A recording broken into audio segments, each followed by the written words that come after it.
Bonjour Marlo. Bonjour les amis. Aujourd'hui, je suis joyeux. Et vous alors? Je suis joyeux car c'est aujourd'hui. Je suis joyeux car pour le dîner, j'ai des brocolis que je n'adore pas. Mais cela veut dire que demain, j'aurai des betteraves dont je raffole. Je suis joyeux car il fait beau. Je suis joyeux car je me suis écorché les genoux et que je vais pouvoir mettre un pansement. Joyeux car un nuage ressemble à un ananas dans le ciel. Joyeux car j'ai souri à toutes les personnes que j'ai croisées dans la rue. Joyeux car je sais compter jusqu'à 100 à l'envers. Joyeux car j'ai fait tomber mon biscuit et il a nourri plus de 50 pigeons. Joyeux car mon énervant petit frère n'est pas énervant aujourd'hui. Joyeux car je vais lire un livre merveilleux. Et aussi, je suis joyeux car je suis un mulot. C'est tellement joyeux d'être joyeux. Maman me dit que la joie, c'est contagieux. Vous aussi, vous trouvez? Oui. Qu'est-ce qui vous rend joyeux dans la vie? Nous allons te parler de la joie. Et Marlo a raison, c'est un sujet très important. Est-ce que tu sais quelle est l'action que nous pouvons faire pour être joyeux? Je m'explique. Pour la marche, il faut marcher. Pour l'amour, il faut aimer. Et pour la joie, il faut se réjouir. La joie est un fort sentiment de contentement ou de plaisir. Un sentiment qui déborde, dont tout le monde autour de toi peut profiter, ce qui le rend plus merveilleux encore. Et d'où vient-il ce sentiment? Il vient de toi et de ton regard sur le monde. De tous ces moments où tu te réjouis. Tu te réjouis quand tu trouves du beau et du bon dans tout ce qui t'entoure. La lune qui brille, c'est beau. Le vent qui me chatouille les oreilles, c'est bon. Mon ami qui court vers moi quand j'arrive à l'école, c'est bon. Est-ce que tu peux me parler de ce qui, toi, te réjouit? Je me réjouis quand je parle avec ma maman sur la route de l'école. Je me réjouis quand quelqu'un me donne un câlin. Je me réjouis quand ma maman a un nouveau petit bébé. J'ai une autre question de taille pour toi. Penses-tu que la joie puisse surgir même là où tes yeux ne voient rien de particulièrement beau ou bon? On a dit que la joie venait de toi et de ton regard sur le monde. Écoute cette fable de Charles Péguy. En se rendant à Chartres, Péguy voit sur le bord de la route un homme qui casse des cailloux à grands coups de maillet. Son visage exprime le malheur et ses gestes la rage. Péguy s'arrête et demande « Monsieur, que faites-vous » ? « Vous voyez bien, » lui répond l'homme, « je n'ai trouvé que ce métier stupide et douloureux. » Un peu plus loin, Péguy aperçoit un autre homme qui, lui aussi, casse des cailloux. Mais son visage est calme et ses gestes harmonieux. « Que faites-vous, monsieur » lui demande Péguy. « Eh bien, je gagne ma vie grâce à ce métier fatigant, mais qui a l'avantage d'être en plein air, » lui répond-il. Plus loin, un troisième casseur de cailloux irradie de joie.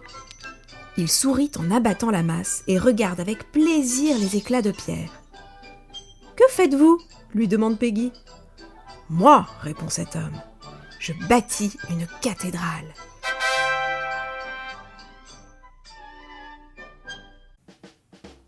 Qui, penses-tu, est le plus joyeux des trois hommes?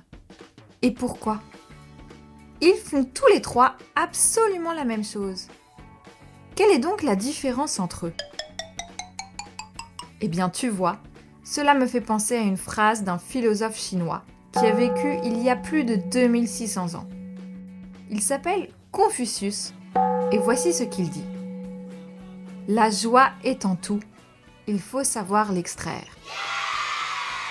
Cette phrase me réjouit énormément, justement. D'abord, parce qu'elle nous invite à bien regarder. Il peut y avoir de la joie en toutes choses. La lune qui brille, mais aussi mon cartable lourd à porter de tout ce que j'ai la chance d'apprendre.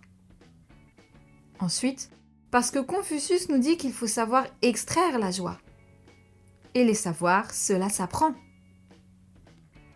As-tu déjà réussi à transformer un moment embêtant en moment joyeux?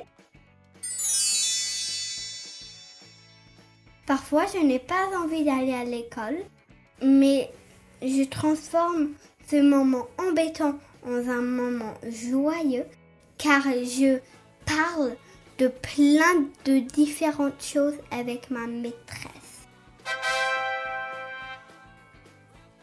On parle de Confucius, mais je ne t'ai pas demandé. Sais-tu ce qu'est un philosophe?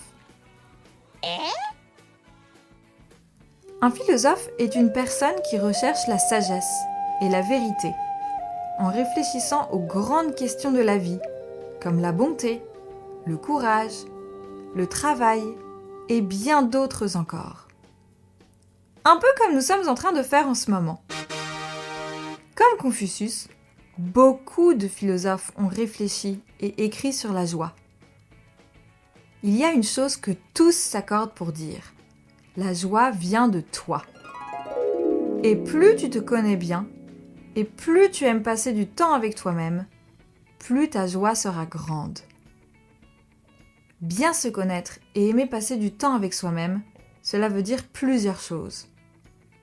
C'est comprendre pourquoi tu ressens les sentiments que tu ressens. Pourquoi suis-je triste maintenant? Ou au contraire, pourquoi suis-je heureux? C'est aussi comprendre pourquoi j'agis de telle ou telle façon. Et c'est vrai, quand je suis à l'écoute de mon cœur et de mon corps, je me sens plus à ma place et plus forte pour exprimer la joie de toute chose. Mais bien se connaître, c'est aussi prendre le temps de se nourrir de joie.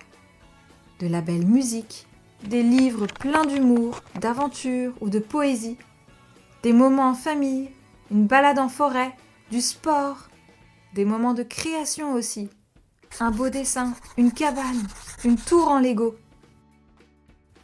À quelle activité penses-tu qui demande un peu de temps et vient te remplir de joie? L'activité qui me donne le plus de joie, c'est de créer des nouvelles choses en art. Voilà une leçon bien importante à retenir. La joie est en toute chose, il faut apprendre à l'extraire. Et il faut aussi apprendre à la cultiver. À la manière dont on prend soin d'une fleur que l'on plante, que l'on arrose et que l'on met au soleil. Il en va de même pour la joie. La plante éclot, et alors tout le monde autour profite de ses couleurs et de son parfum. Tu ne trouves pas que les gens qui débordent de joie, comme dit l'expression, en donnent à tous ceux qu'ils croisent? Qui connais-tu autour de toi qui déborde de joie? Mon petit frère.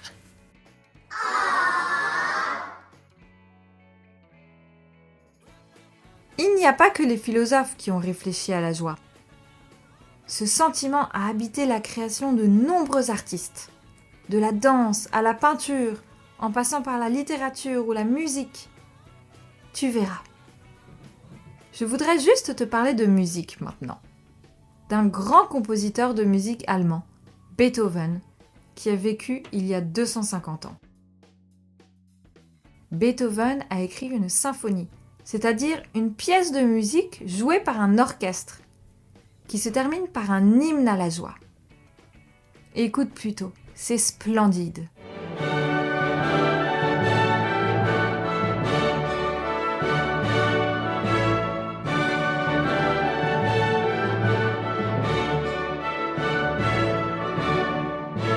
En l'écoutant, je suis emplie de joie. Et toi? Dans ce mouvement, Beethoven appelle à une joie pour tous, une joie fraternelle, car la joie est faite pour être partagée. Avant de nous quitter, Marlo a un petit exercice de joie à te proposer. Vas-y Marlo. D'accord, alors écoute-moi. D'abord, tu vas me dire une chose qui te rend joyeux à l'école.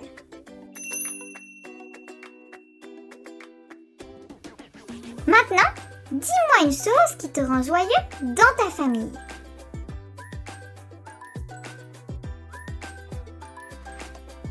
Et puis, une chose qui te rend joyeux qui vient de toi. Par exemple, moi, je trouve toujours des super idées de jeu. Et tu peux recommencer ça tous les jours. À toi la joie! À bientôt!